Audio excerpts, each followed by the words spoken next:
이제 오늘 본문은 하나님께서 아브라함에게 상속자에 대한 약속을 보다 더 온전하게 참 공고하게 보장해 주시는 그러한 장면이 바로 오늘 본문 말씀입니다. 하나님께서는 아브라함에게 그의 아내인 사라의 이름을 어떻게 해요? 사라라고 개명케 하시고 장차 사라를 통해서 태어날 그 이삭이 후대가 되어지고 그걸 통해서 많은 민족의 왕들이 또 나게 될 것이다라는 약속의 말씀을 재차 아브라함이 주셨던 그 약속을 또다시 언급해 주시는 모습을 볼 수가 있습니다. 결국 이러한 본문은 하나님께서 아브라함과 사라 그 두 사람을 통해 태어날 이삭이 하나님의 약속의 자녀라는 사실을 언급하고 또 아브라함이 주셨던 그 약속의 말씀을 또 사라에게 주시면서 나의 약속은 나의 분명한 의지이자 내가 하고자 하는 분명한 너희들을 향한 삶의 방향이다라는 것을 가르쳐주는 그런 말씀입니다. 출애굽기 6장 6절로 8절에 보면 이런 말씀이 있습니다.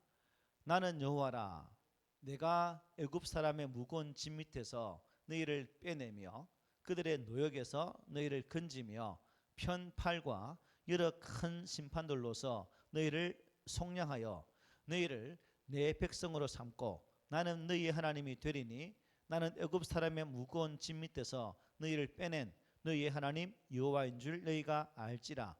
내가 아브라함과 이삭과 야곱에게 주기로 맹세한 땅으로 너희를 인도하고 그 땅을 너희에게 주어 기업을 삼게 하리라. 나는 여호와라 하셨다 하라는 말씀이 있습니다. 이 말씀 보면 이집트에서 종살이하고 있는 이스라엘을 어떻게 하겠다? 건져내시겠다 말씀하죠. 그리고 그들로부터 당하고 있는 그 고역에서부터 또 건져내시겠다는 말씀을 주고 계십니다.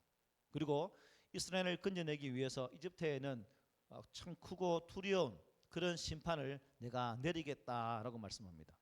그리고 이스라엘 백성들을 나의 백성으로 삼겠다라고 말씀하시면서 내가 곧 너희의 하나님이 되어주겠다까지 말씀하시는 쭉 내용이 있습니다. 그리고 그들을 아브라함과 이삭과 야곱에게 약속한 땅으로 인도하여 주실 것이다라는 말씀을 주시죠. 그리고 그 땅을 차지하게 해주겠다는 약속의 말씀까지 덧붙여 주시는 모습을 보게 됩니다. 이스라엘 백성들을 향한 하나님의 의지를 이 출애굽기 6장의 말씀을 통해서 분명하게 나타내셨습니다. 그리고 이 의지는 그들을 향한 최종적 하나님의 목적으로도 볼 수가 있다는 거죠. 그래서 하나님은 그 목적을 향해 끊임없이 일하시고 우리가 구약 성경을 보면 이스라엘 백성들을 향해서 계속 일하시는 모습을 보게 되죠. 결국 하나님 일하시면 무엇 때문입니까?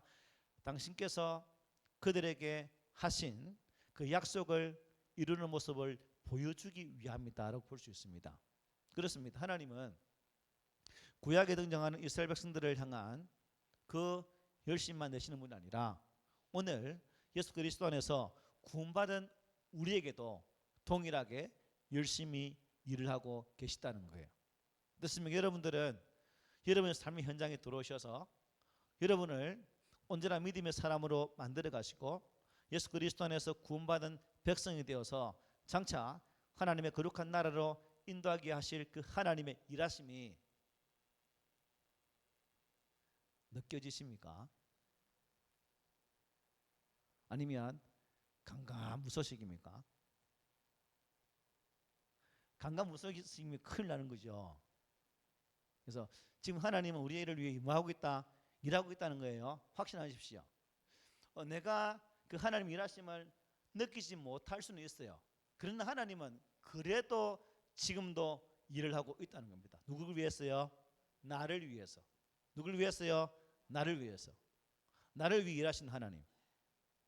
나를 위해서 일하십니다. 그 하나님 우리가 온전히 믿어야 되겠죠. 그래서 시인은 이렇게 노래했습니다. 우리 함께 같이 노래하겠습니다. 시작. 여호와께서 사람의 걸음을 정하시고 그의 길을 기뻐하시나니 라고 시인은 노래를 해요. 여호와께서 사람의 길을 정하시고 그의 길을 기뻐하신다. 하나님께서 우리들이 가야 할 그 길을 정하신다고 고백하고 노래합니다.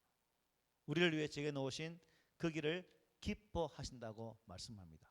그러므로 믿음의 성도가 가는 그 길은 하나님 동행하시는 것이고 또한 그 동행하시는 하나님은 기뻐하신다는 거예요. 그래서 조지 맥도날드는 이런 말씀을 했습니다. 우리 함께 읽어볼까요? 시작. 우리는 하나님의 교과서에 있는 다음 페이지를 절대로 이해하지 못한다. 단지 우리 앞에 놓인 것만 볼 수 있다. 또 우리가 그 페이지의 교훈을 배우기 전에는 다음 장을 넘기지 못하게 되어 있다. 그죠? 우리는 하나님의 위대한 계획들을 어떻게 해요? 깨닫지 못해요. 사람이 하나님을 어떻게 이해할 수 있겠습니까? 이 땅에서 가장 두뇌가 명철한 사람일지라도 하나님의 섭리는 온전함으로 이해하지 못합니다. 그래서 우리는 우리 인생 걸음을 다음 장으로 넘어가려고 해도 무엇이 있지? 라는 그 두려움 때문에 또 넘기지 못할 때가 있다는 것이죠. 참 우리가 살아가면서 해결하기 힘겨운 문제를 만났을 때 믿음을 가진 우리들은 과연 그 하나님 뜻을 잘 찾고 있을까? 문제 앞에 여러분은 하나님이 왜 나에게 이 문제를 주었을까? 라는 질문을 한번 해보셨습니까? 왜 하나님이 내 인생 가운데 이러한 짐을 주셔서 나로 하여금 힘들게 하시는 것일까? 라는 질문 해보셨습니까? 아니면 내 인생 왜 이래? 더럽게 꼬였네? 이런 말을 하지는 않습니까? 우리는 예수 안에 있는 자녀이기 때문에 우리의 인생의 길을 하나님이 전적 섭리하심을 믿는다면 내 인생에 다가오는 여러 가지 환난과 고난을 당할 때 하나님 내 삶 가운데 무엇을 하시려고 이 고난을 주십니까? 이 환난을 통해서 내게 원하시는 것이 무엇입니까? 라고 묻는 작업이 필요한다는 거예요. 그래야 하나님 일하심을 직접 우리가 볼 수 있다는 겁니다. 지금 그 고난 앞에 나는 어떻게 되지? 이대로 가만히 있어도 되는 건가? 내 삶이 엉망진창인데 이대로 그냥 퍼질러 있어도 되나? 그냥 한숨만 쉬고 걱정만 하고 있으면 되는 걸까? 라면 안 된다는 거죠. 하나님께서 과연 이 일을 통해서 이 근심의 일을 통해서 하시고자 하는 것이 무엇일까? 하는 자리까지 나아가야 된다는 겁니다. 우리가 할 수 있는 것은 내 삶의 자리에 하나님을 온전히 신뢰하고 그분께 맡기는 것밖에 없어요. 다른 건 없습니다. 하나님께서 그 고난의 길을 걸어갈 때 이 고난을 통해서 내게 어떤 길을 열어가실까? 그 새로운 길을 보여주실 때까지 참고 인내하면서 견디고 견디내면서 그 길을 터벅터벅 걸어가야 된다는 겁니다. 예수 믿는 자는 그것이 그 고난이라는 도구가 나를 만들어가는 하나님의 은혜라는 그 또한 감사하면서 알아야 된다는 겁니다. 그래서 그 길을 걷는 것은 결국 쉽지는 않죠. 그죠? 그런데 우리가 그래도 그 길을 걸어갈 수 있는 이유가 무엇이겠습니까? 주님은 우리에게 말씀하시기를 내가 너와 임마누엘 하리라. 함께 하겠다. 내가 너와 동행해 주겠다. 네가 가는 길 나도 함께 걸어가면서 네의 길을 한번 걸어가 보겠다라고 주시는 그 약속의 말씀이 우리에게 주어졌잖아요. 그러므로 우리는 그것이 견디기 어렵고 힘들지라도 그 고난의 길을 걸어갈 수 있다는 사실입니다. 오늘 우리에게 필요한 하나님의 은혜가 무엇일까? 여러분이 살아가는 그 삶의 모습, 여러분이 살아내는 그 믿음의 그 모습들이 이러한 하나님의 인도하심과 붙드심을 통해서 나아간다면 우리는 더 단단한 신앙인이 될 수 있을 것입니다. 여러분, 오늘을 살아내지 못하는 자가 내일을 기대할 수 있을까요? 아닙니다. 우리 믿음의 사람은 내일에 충실한 사람이 아니라 오늘에 충실한 자들입니다. 오늘에 충실하지 못하면 내일을 열어갈 수가 없다는 거죠. 그래서 예수 믿는 사람은 오늘 이 한 날이 내게 주신 인생의 마지막 시간이다 하는 사실에 입각해서 하루의 삶을 살아가야 된다는 거죠. 오늘 힘을 얻지 못하면 내일이 주어져도 살 수 있을까요? 못 살아요. 그러니까 우리는 오늘에 충실해야 됩니다. 기억하십시오. 우리 예수님께서 육신을 입고 이 땅에 오신 것은 아무리 몸부림쳐도 허물과 죄로부터 벗어날 수 없는 영원한 주점과 저주의 그리고 꺼지지 않는 지옥불에서 타는 그 지옥 불끄덩이에서부터 우리를 온전히 벗어날 수 없는 그런 한계에 있는 우리들로부터 한 발자국 한 발자국 벗어날 수 있도록 우리 주님은 은혜를 주신다는 사실입니다. 인류를 구원하려는 하나님의 의지가 이 땅에 예수 그리스도로 나타났다는 겁니다. 주님 오셨기 때문에 우리는 그 지옥불 구덩이에서 근인을 받는 은혜를 누리고 있다는 것이죠. 나의 내일, 우리들의 내일은 모든 일의 1차 원인 되시는 하나님께서 결정합니다. 여러분, 우리 인생은 우연이는 없습니다. 노사연은 우연입니까? 우리의 만남은 우연이 우연이 없어요. 우리의 만남은 하나님의 섭리죠. 오늘 본문 15절 이렇게 말씀합니다. 하나님이 또 아브라함에게 이르시되 내 아내 사레는 이름을 사레라지 말고 사라라 하라 말씀하죠. 하나님께서는 아브라함에게 이 사라의 이름도 바꿔주십니다. 우리 앞에는 아브라함 이름도 바꿨죠. 아브라함에서 아브라함으로 열국의 음원지로 그 이름을 바꿔주신다는 거죠. 허문과 죄를 죽은 영혼들을 위해 참 모진 고난과 조롱과 멸시를 받으셨던 그 예수님이 이 땅에 오셔서 우리가 보여주셨던 그 길을 거둘 수 있도록 다시금 사라를 통해서 그 은혜를 허락하시는 주님의 모습을 볼 수가 있습니다. 은혜 안에 살아가는 믿음의 사람은 누구든지 구원이라는 그 은혜 앞에 내게 주어진 영생이라는 그 생명 앞에 감사할 수 있고 그 선물로 인하여서 기뻐하는 삶을 살 수 있습니다. 아브라함과 사라에게 찾아오셨던 하나님이 오늘은 누구에게 찾아올까요? 바로 나에게 찾아오십니다. 나에게 찾아오셔서 내 마음에 품고 있는 또 내가 계획하고 있는 그 약속을 너를 통해서 이루어가리라 말씀하십니다. 이 믿음으로 이겨내시는 우리가 되었으면 좋겠습니다. 16절에 이렇게 말씀합니다. 내가 그에게 복을 주어, 다 함께 시작. 그가 네게 아들을 낳아 주게 하며 내가 그에게 복을 주어 그를 여러 민족의 어머니가 되게 하리니 민족의 여러 왕이 그에게 나리라. 아멘. 자, 하나님께서는 아브라함의 이름을 바꿔주신 후에 17장 6절에 이렇게 말씀하셨죠. 내가 너로 심히 번성하게 하리니 내가 네게서 민족들이 나게 하며 왕들이 네게로부터 나오리라 말씀하셨어요. 방금 주신 16절의 말씀도 비슷하죠, 그죠? 아브라함에게 주신 이 약속이 누굴 통해 다시금 선포되고 있습니까? 사라 이름을 바꾸시면서 또 한 번 주어진다는 겁니다. 왜 동일한 약속을 재차 말씀하실까? 강하게 강조하시는 거죠. 내가 네게 주신 이 약속은 반드시 뭐 한다고요? 이루어 주신다는 겁니다. 내가 한 약속은 내가 이루고야 말겠다는 겁니다.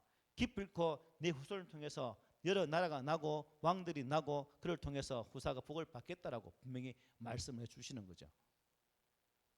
16절에는 5번이나 그걸 강조되고 있습니다. 사라를 축복하겠다고 약속하셨습니다. 아브라함에게 약속의 아들을 낳아주겠다 또 약속해 주셨습니다. 그리고 축복해 주겠다고 말씀하셨어요. 여러 나라의 의미가 되게 하겠다고 약속해 주셨습니다. 그리고 반드시 그렇게 만들 것이다 라고 말씀하셨습니다. 이게 하나님의 일하시면 우리처럼 영두삼위가 없습니다. 하나님은 한 번 하신 것은 당신 입으로 내신 것은 반드시 이루시는 분이라는 거예요. 그러므로 성경 말씀이 여러분들이 기도 중에 어떤 말씀을 받았다면 그 말씀은 여러분의 삶의 현장에 하나님의 은혜로 이루어질 것입니다.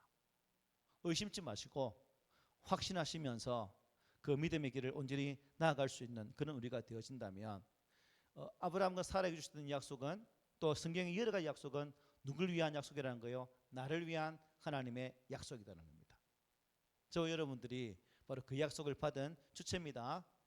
그래서 하나님께서 그 약속을 이루신다는 것을 완전히 믿으시고 나아갈 수 있는 우리 모두가 되었으면 좋겠습니다. 자, 그리고 17, 18절에 보면 이제 우리가 잘 아는 말씀이 나와요. 지금 아브라함의 나이가 몇 세예요?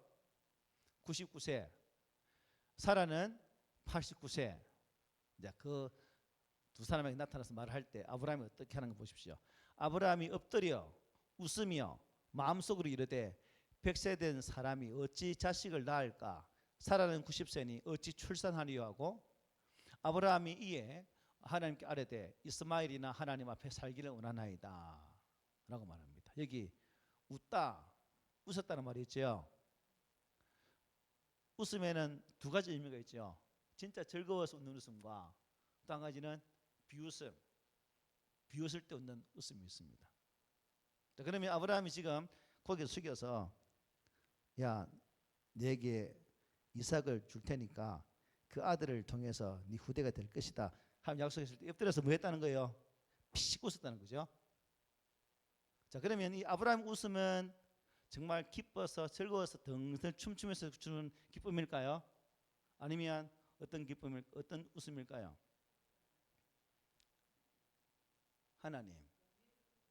하나님 지금 뭐 하자는 겁니까? 지금 말씀 그대로 할게요. 뭐 하자는 겁니까? 내 나이 100살이고 사라 나이 90세인데 뭘 자녀를 준다고요? 아이고 하나님 참 가난치 않은 소리 하지 마세요. 우리한테 뭘 기대하시는 겁니까 도대체? 아이고 그래서 저는요 그냥 이미 하갈을 통해 태어난 이스마엘이 내 후자지. 더 이상 하나님 기대하는 거 없으니까 그냥 신경 끊으세요 라고 하면서 웃는 또 그런 이 웃음 속에는 그런 의미가 다분히 깔려있는 그런 거 아니겠습니까 여러분? 여러분 어떻게 생각합니까? 망고 내 생각인가요? 아마 그럴 거예요. 하나님 아이고 참 도대체 힘도 없는 애가 생산력이 떨어진 사라가 뭘 낳는다고 말 같은 소리만 하십시오 라는 거죠. 그런데 이 장면 속에서 아브라함이 16장에서 17장 이어질 때 하나님이 그에게 나타나셔서 첫 언급이 뭐였죠? 나는 뭐하는 사람이라 전능한 하나님 말씀하셨거든요. 전능하다는 것은 모든 것이 가능한 불가한 것이 없는 그런 의미입니다. 그러니까 전능하신 하나님이 아브라함이 찾아오셔서 아브라함을 불렀을 때 그 전능하신 하나님을 바라보았다면 고개 숙여서 웃음이 터졌을까? 그렇지 않다는 거죠. 아브라함에게도 하나님을 향한 신뢰가 지극히 없었다. 약 13년 동안 떨어져 있었던 그 상황 속에서 이스마엘 그 한 사람에게만 참 태어난 그 아들에게만 모든 것을 집중하고 살았고 그것이 행복인 것처럼 여겨왔던 사람들입니다. 그리고 그것으로 자리 낳는 것은 땡. 하나님이 약속한 사람이 바로 이스마엘일 거야 라고 착각 속에 사셨다는 거죠. 근데 하나님은 얘들아 아니다 라고 말씀하시면서 13년의 공백을 깨뜨리시고 그에게 오셔서 오늘의 이 약속의 말씀을 주고 있는 겁니다. 하나님은 전능하시고 여러분 불가능이 전혀 없으신 분이십니다. 그리고 신실하신 분이기 때문에 약속하신 것은 반드시 이루시는 분이 여러분이 믿고 있는 하나님이십니다. 또 믿음은 바라는 것들이 뭐다? 실상이요 보지 못하는 것들의 증거라고 말씀했죠. 바로 그 말씀이 우리에게 있어져야 된다는 거죠. 분명 참 우리가 의심 많이 하긴 하는데 아브라함은 완전한 의심 속에서 웃어버리고 말았습니다. 이제 주워 담지도 못합니다. 이 상황 속에서 하나님이 웃는 아브라함에게 또 이 말씀을 주시죠. 우리 함께 읽습니다. 시작. 하나님이 이르시되 아니라 내 아내 사레가 네게 아들을 낳으리니 너는 그 이름을 이삭이라 하라. 내가 그와 내 언약을 세우리니 그의 후손에게 영원한 언약이 되리라. 아멘. 자, 슬슬 고개 숙이 웃는 아브라함에게 이미 그 웃는 의미를 파악하신 하나님께서 야야 네 생각 속에 그런 거 아니다. 근데 분명히 아들 이삭을 낳아줄게. 그래서 하나님은 그 부부에게 아들 이름을 이삭이라고 말해요. 이삭. 이삭의 뜻이 뭐예요? 웃다, 웃음이에요. 사라도 그랬고 아브라함도 그랬고 실실 웃으니까 그래 네 이름 이삭을 짓고 너희들이 이삭을 볼 때마다 내 약속 앞에 웃었지. 그런 의미 아니겠습니까? 아들 볼 때마다 아이고 내가 하나님 앞에 웃었네. 내 잘못했네. 아마 그렇게 또 이름을 짓지 않았을까라는 생각도 가져봅니다. 하나님 언약은 여러분 결코 한 개인이나 한 세대에 국한되지 않습니다. 오고 오는 세대에 기록되지 말씀을 통해서 계속 이어질 것입니다. 그리고 장차 호령나팔소로 이 땅에 재림하실 그 주님이 오실 그날까지 이 약속의 말씀은 1.1핵도 강함하지 아니하고 없어지지 아니하고 그대로 이루어질 것입니다. 그러므로 우리는 이 전능하신 하나님, 약속의 신실하신 하나님을 온전히 믿고 나아가는 어떠한 상황 속에서도 아브라함처럼 불신하여서 웃어버리는 그러한 연약한 믿음의 사람이 아니라 어떠한 공고한 상황 속에서도 신뢰하면서 하나님 말씀이라면 믿겠습니다라는 그런 고백으로 나아가는 자세가 우리에게 필요하다는 거죠. 아브라함처럼 우리 실수하는 성도가 되지 맙시다. 하나님의 약속을 아주 없이 여기는 그런 성도들이 되지 맙시다. 말씀하셨다면 그 말씀을 분명히 믿고 나가는 우리가 됩시다. 아멘. 자, 20절 볼게요. 이스마엘에 대하여는 내가 내 말을 들었나니 내가 그에게 복을 주어 그를 매우 크게 생육하고 번성하게 할지라. 그가 12두령을 낳으리니 내가 그를 큰 나라가 되게 하려니와 라고 말씀합니다. 자, 약속의 자녀가 아닌 이스마엘에게도 뭐 한다는 거예요? 복을 주신다는 겁니다. 보니까 12두령을 낳는다. 크게 생육하여서 번성하게 한다라고 말씀하죠. 12두령을 낳는다는 것은 그 창세기 16장 10절에 이런 말씀을 통해서 알 수 있죠. 내가 내 씨를 크게 번성하여 그 수가 많아 셀 수 없게 하리라. 이스마엘 태어날 때 주신 약속이거든요. 그대로 10주장에서도 이어서 약속을 재차 허락하시는 모습을 볼 수 있습니다. 시편 86편 5절에 보면 시인은 이렇게 말씀합니다. 주는 선하사 사죄하기를 즐거워하시며 주께 부르짖는 자에게 인자하심이 후하십니다. 우리 하나님은 뭐예요? 하나님 앞에 나가기만 한다면 그 사랑을 아주 후하게 주신다는 겁니다. 그리고 119편 90절에 이렇게 말해요. 주의 성실하심은 대대에 이르나이다. 주의 성실하심, 약속을 온전히 이루시는 그 사랑이 그냥 한데 끝나는 것이 아니라 계속 이어진다라고 시인은 노래하고 있죠. 그렇습니다. 하나님께서는 더할 나위 없이 얻으시고 또한 그 약속에 분명하신 은혜를 베푸시는 분이십니다. 끝없이 용서해 주는 분이십니다. 부르짖는 이들에게 끝도 없이 응답을 하여 주시고 풍성한 사랑을 베풀어 주시는 것이 우리 하나님이십니다. 저와 여러분의 인생에 또 구체적으로 관계를 맺기를 원하고 있습니다. 하나님과의 관계 맺음 너무 중요한 거거든요. 우리가 하나님과 관계 맺는 게 뭘까요? 결국 예배죠. 기도입니다. 그래서 우리가 하나님을 더 깊이 알기 위해서는 말씀 속에 들어가서 예배를 통해 하나님께 나아가는 그 자세가 필요한 거죠. 하나님이 우리 각 사람을 부르시면서 얘야 내가 너와 함께 하기를 원해 라고 어떻게 한다고요? 사탕이 맛있나요? 딸면 나도 한 개 주세요. 어쨌든 하나님의 사랑은 그 사탕보다 더 답니다. 사탕보다 더 답니다. 그래서 우리 인생에 구체적으로 간섭하시는 하나님을 저와 여러분들이 만났으면 좋겠습니다. 끝으로 21절 22절입니다. 함께 읽습니다. 시작. 내 언약은 내가 내년 이 시기에 사라가 네게 낳을 이삭과 세우리라. 하나님이 아브라함과 말씀을 마치시고 그를 떠나 올라가셨더라 말합니다. 드디어 아브라함이 오랫동안 기다렸던 아들이 주어질 때가 구체적으로 지금 계시되고 있습니다. 하박국 2장 3절에 이렇게 말해요. 이 묵시는 정한 때가 있나니 그 종말이 속히 이르겠고 결코 거짓되지 아니하리라. 비록 더딜지라도 기다리라. 지체되지 않고 반드시 응하리라. 우리 사람 편에 보면 하나님 일하심이 군뱅이처럼 왜 늦을까?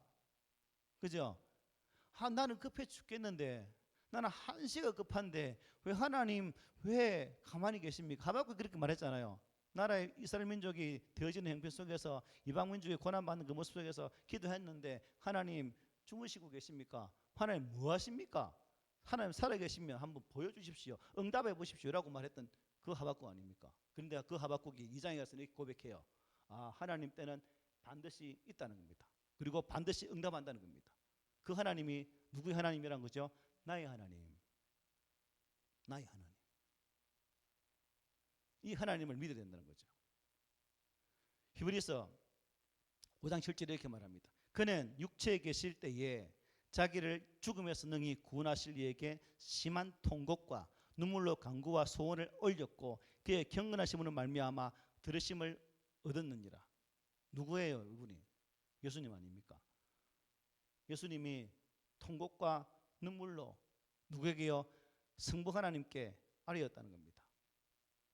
눈물로 통곡으로 드리면서 당신 자신을 하나님께 제물로 드렸다는 겁니다. 그 예수님이 지금도 그 아파하는 자들과 함께 하신다는 사실이에요. 전 의지를 들여서 하나님을 사랑하는 그 자들과 함께 하기를 원하시는 분이 바로 우리 주님이시라는 겁니다. 창세 때부터 계시되어진 말씀은 이제 창세기로부터 시작된 말씀은 요한계시록의 말씀을 통해서 끝맺음을 맺겠죠. 태초에 하나님이 천지를 창조하시니라. 아멘. 주 예수 오시옵소서. 주님, 그 주님이 여러분은 그 주님을 어떻게 기다리고 계십니까? 주님, 조금만. 주님, 조금만 더 늦게 오세요. 내가 지금 놀 게 너무 많고 누릴 게 너무 많은데 이걸 두고 가라고 하나님 그렇지는 못합니다. 내 눈에 흙이 들어가도 그러면 안 되겠죠. 주님 오신다면 우리 기꺼이 두 손 들고 주님 제 손 잡아 주십시오 라고 기도하며 나가야 되겠죠. 바라기는 우리 꿈있는 교회 성도들은 어떠한 상황 속에서도 그 은혜의 주님만을 바라보기를 원합니다. 다시 오시겠다 약속하신 그 예수 그리스도를 신실한 마음으로 고대하며 기다리시기를 원합니다. 그리고 그것을 통해서 허물과 죄로 죽은 인류를 영원한 죽음과 저주와 끄지 않는 그 불과 유황불로부터 구원하신 그 은혜 앞에 감사하기를 원합니다. 다른 은혜보다 나와 함께 하신 그 은혜를 찬양하기를 원합니다.